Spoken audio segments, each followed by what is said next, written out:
Let me introduce myself. My name is Pavel. I've been in the gaming industry for more than 14 years and worked on many games of different genres, complexities, and distribution models. Currently, I'm working at Redhill Games. I lead the quality assurance team there, and I'm also responsible for all the releases we do as the company. In my today's presentation, I want to talk about the importance of regular playtests. I will start with defining what a playtest is and explaining how it helps in the development of the game. Then I will talk about building a culture and what I mean by it. Then I will reason how a QA team should be involved there. And after that, I will share some lessons we learned and best practices we implemented in Redhill Games. So let's first agree on what a playtest is. I define it as an organized play session that has the following things prearranged. First one, goals, or why we need this playtest.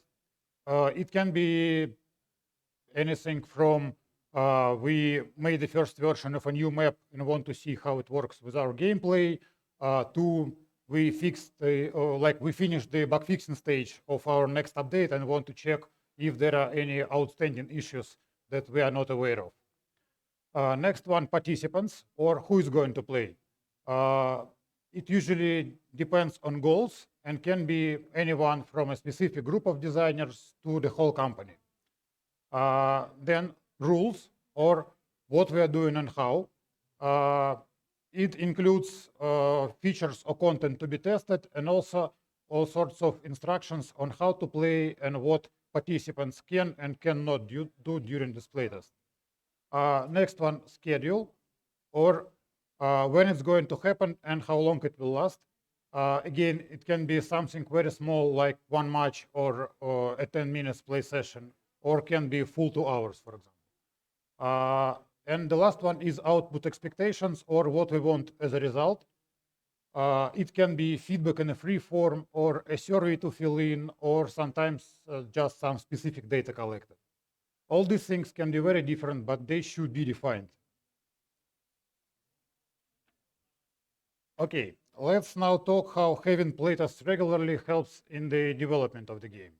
First, it helps get timely feedback for any feature or content in development.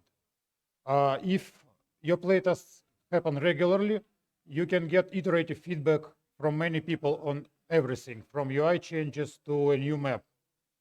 Second, and my personal favorite, it really helps keep a game stable, even in early development. If you have playtests, let's say 2 times per week, the game must stay stable, at least in the main development branch. And if something breaks, it will be noticed and fixed very quickly. Next thing playtests help with, everyone in the company can see what others are working on. Developers may work on specific features for a long time, so participating in playtests can help them see the whole picture better. Also, when playtests happen regularly and people are asked to join, they feel more and more involved in something bigger. They start sharing their opinions more often and feel more confident when doing it. It's usually quite good for motivation. Next point, playtests really help discover bugs. Usually during playtests, people can encounter bugs that are very hard to catch otherwise. So if you have a live game, I recommend having a company-wide playtest or 2 before every release. And the last point in the list is more like a side effect, but I still find it quite useful. Sometimes to make something properly playtestable, you need to add specific functions to the game to get more flexibility. These functions can then be used for internal testing. I'll mention a couple of examples later. All right, let's now talk what I mean by a culture of playtests and how to build it. First thing, people responsible for organizing playtests should be defined. Organizers cannot be assigned randomly. It should be a person or a group of people who are ready to take care of it on a regular basis. And it also should be communicated to others properly. Next thing is that related processes should be defined and documented. Here I mean all sorts of how-tos and instructions, both for organizers and participants, communication channels, preparation checklists, and other stuff like that.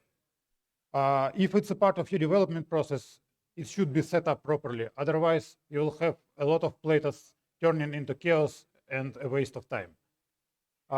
Next thing is that results of playtests should always be collected and processed. Kind of related to processes, but still worth mentioning separately.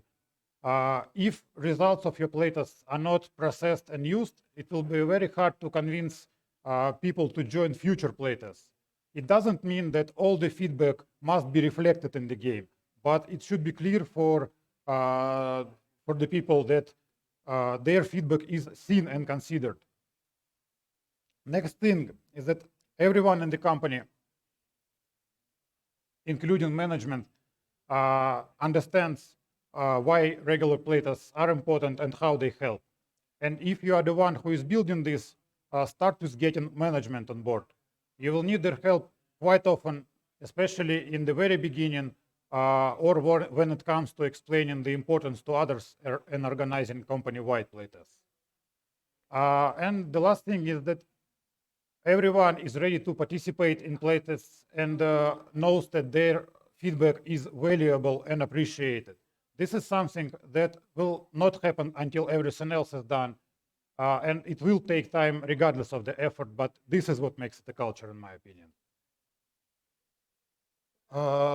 Okay, now let me share some thoughts on how and why QA team should be involved there.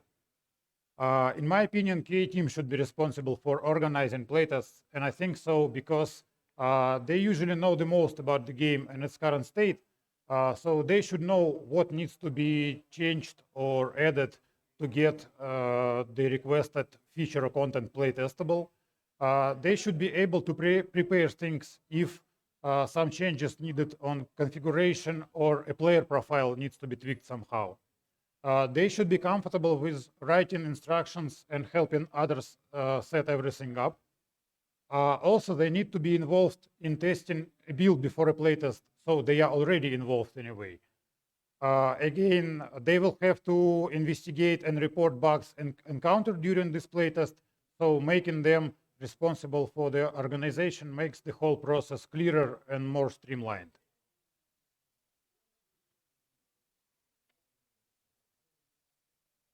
Okay, first part is done. Now let me share some lessons we learned and best practices we implemented. First, and probably the most important, always have a clear goal. Even if it's simple and straightforward, it should be clear. People rarely do a job well if they don't understand why, and if the goal is not clear to them, they will not be eager to join, will not take it seriously, and will perform poorly most likely.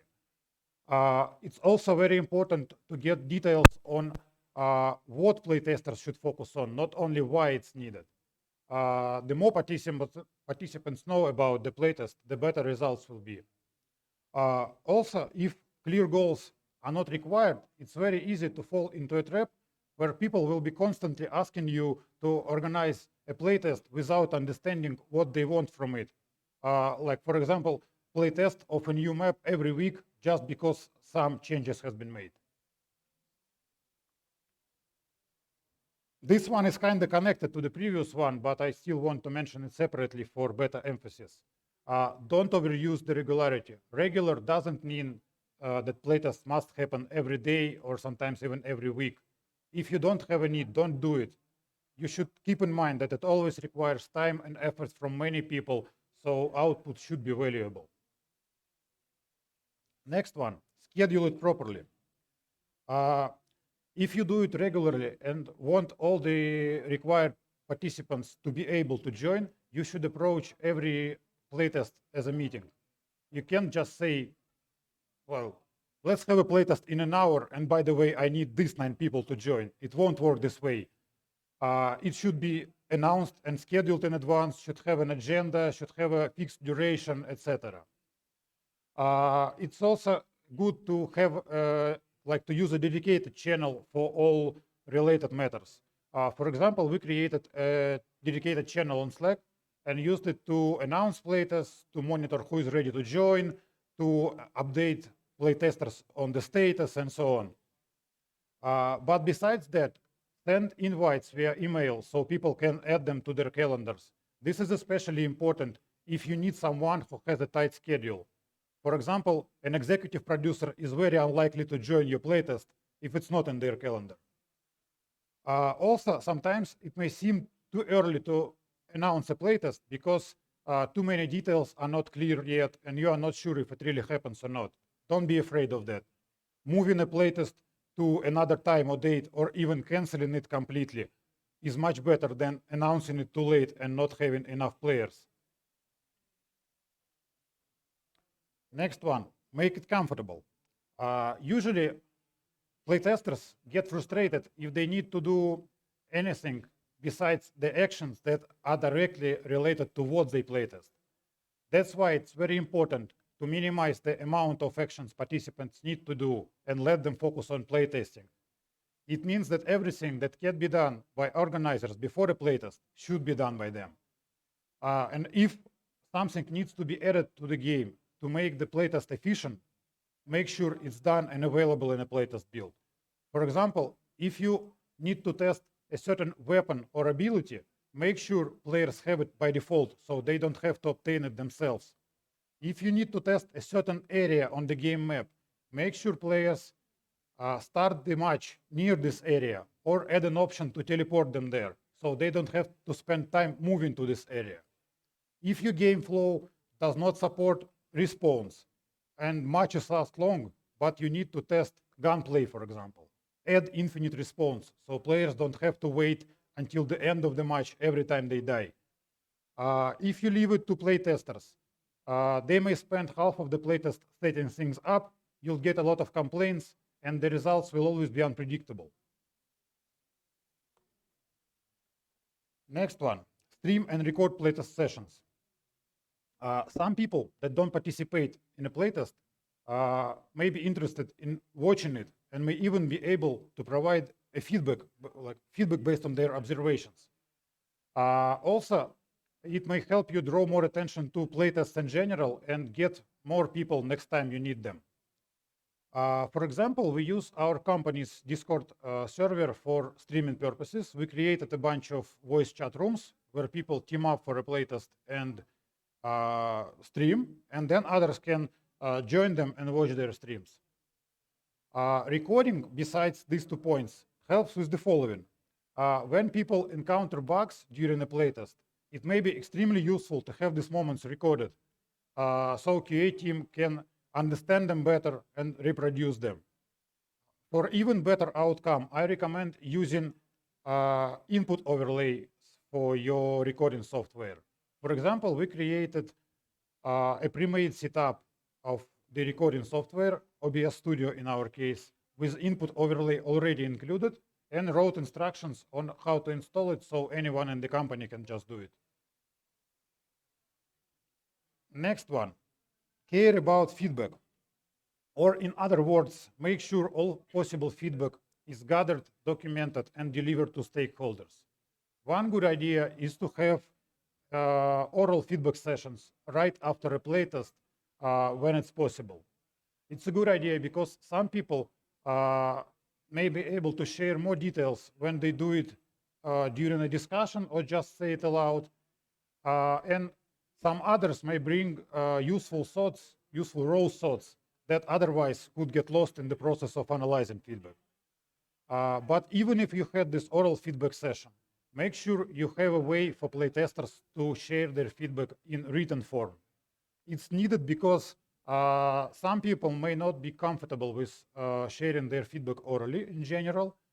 And also, some people may be able to participate in a playtest itself, but may not be able to participate in a feedback session after it. So there should be a place for them to leave their feedback.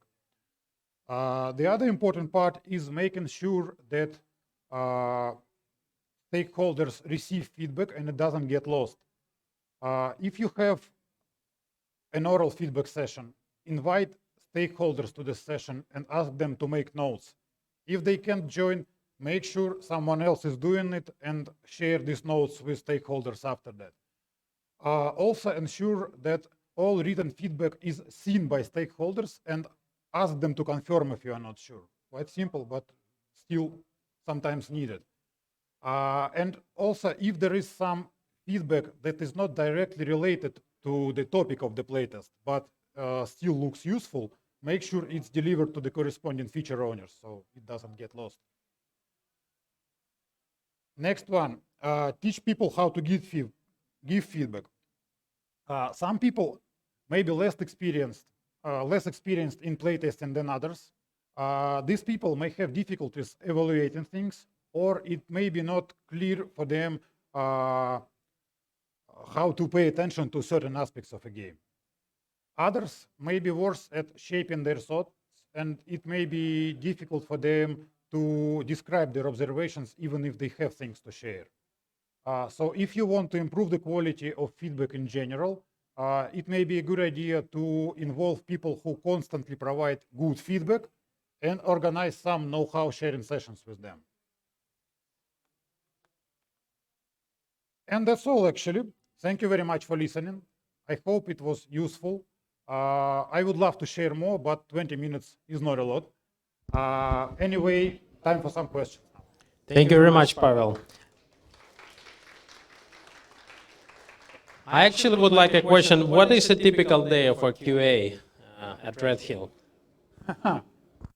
How is it related to the topic of my conversation? It sometimes includes organizing a playtest or two if you do it this way, but it's actually very, very different. There is no such thing as a typical day. Really, it's everything. Do we have a question from the audience?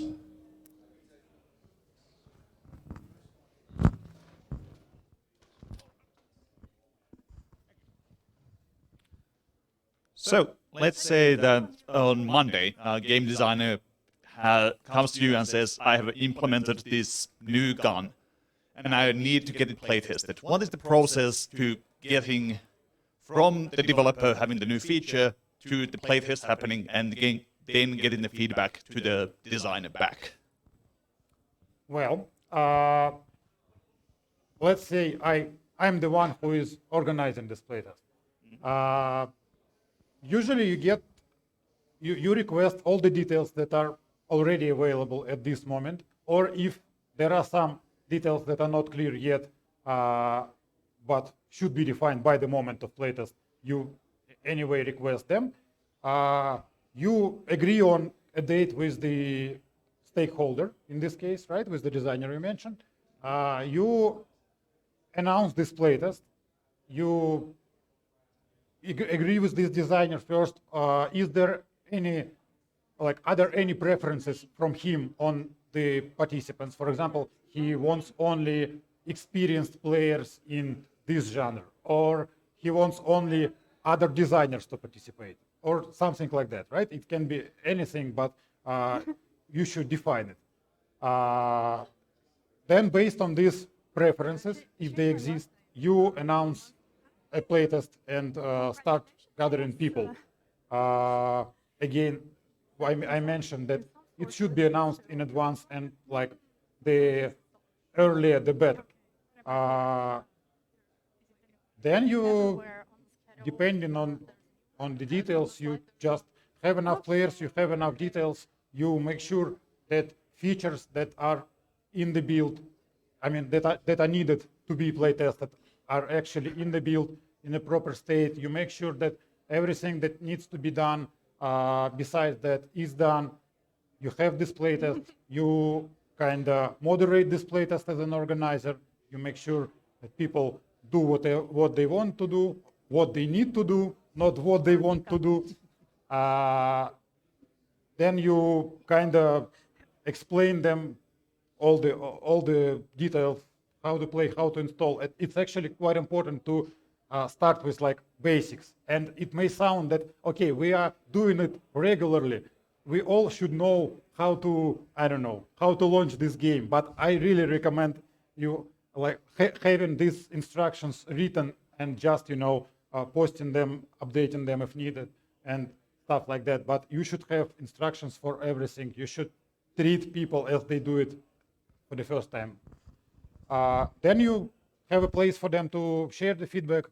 you get this feedback, you make sure this stakeholder saw this feedback, then you iterate if needed. Pavel, thank you very much. We're running out of time. There's one question, please. Yeah, I promised one question from the audience, if you can do it after. Yeah, but just in case you have more questions, I will be available in the booth, which is actually a table. Doesn't really matter, for an hour or so. Or if you want, you can write me an email or reach me on LinkedIn. Contacts are not there anyway, but you can again reach me personally and ask for these contacts if you need it. Thank you very much once again.